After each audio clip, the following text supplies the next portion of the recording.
welcome to our first Spotlight Fridays event.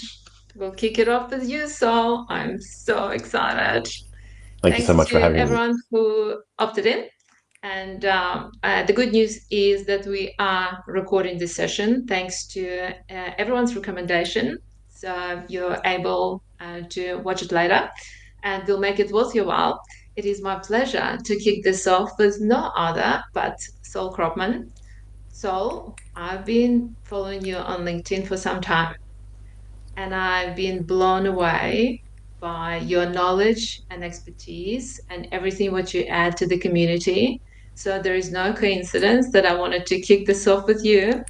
And I know that somehow, as serendipity would have it, it coincides with the launch of your special services on LinkedIn this week. I believe it happened on Tuesday.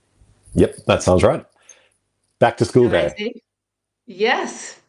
And so, what we want to do, we want to squeeze as much value into those 10 minutes as possible because we're very respectful of everyone's time on this beautiful Friday afternoon. So, the idea is with the spotlight series is to put the spotlight on you, on our guests, and to talk what you do, why it matters, and how do you help people and businesses solve their challenges. Let's Amazing. kick it Well, off. and I've described you as my fairy godmother, so thank you very much for having me on this.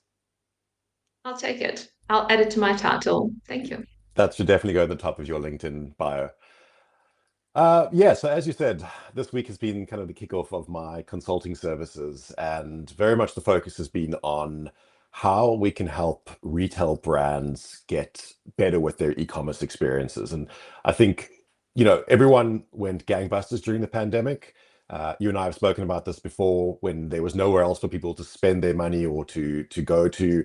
They spent a lot of money online, and now that the dust has settled and you can go down to your local Westfields, it's become a lot harder. So you can't acquire customers for cheap, and you have to worry about things like your customer lifetime value. Um, and Essentially, what I'm seeing is there's just millions and millions of dollars being pumped into the bank accounts of the likes of Mark Zuckerberg.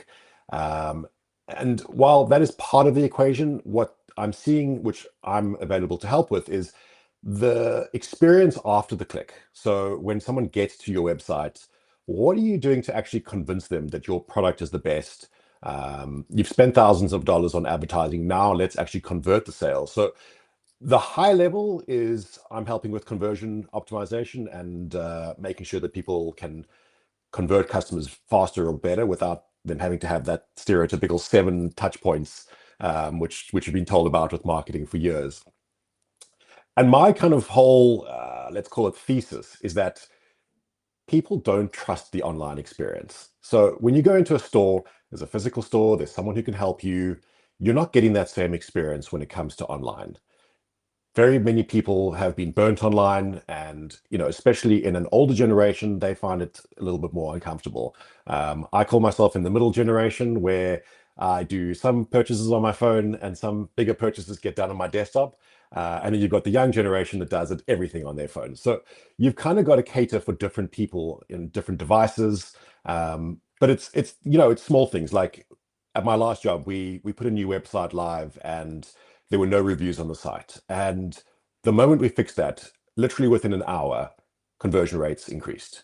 So it's about how do you tell a customer, and reviews is an obvious one, but how do you tell customers that you're a trustworthy site, that shipping is going to be fast, that the returns are easy?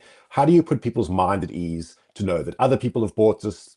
And I always have a saying that what you need to do to show, to increase the conversion is to show real people using the real product at the right time. And that's kind of what, as I say, my thesis is how do we teach people that, or how do we create that trust in the e-commerce space? I think that's how Humi steps into it as well because they're doing this mystery shopping online, trying to replicate that physical experience with the online experience to see where the drop-offs are and where the friction is. Because I saw your conversations with Jared Calmante. By the way, my suggestion, can you two create the philosophy club and we all can just tune in? your discussions, you just have the most in-depth and insightful discussions on LinkedIn. You definitely need to just take it to another platform and just broadcast it to the world, or do it via LinkedIn Live. I'm not And sure. I'm not But I'm not sure the world needs more two white guys on a podcast. you'll be surprised. It depends on the topic. It's But I quite a think niche. you It's quite a lot of discussed that. people.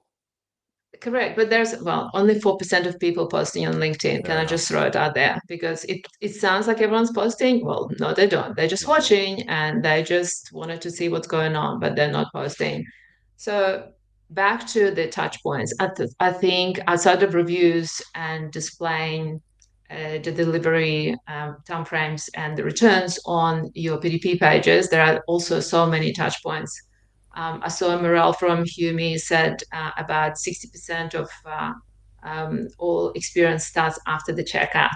Yes, Correct. so how fast is the delivery? What's the communication like? And when this delivery is at? And there are so many factors.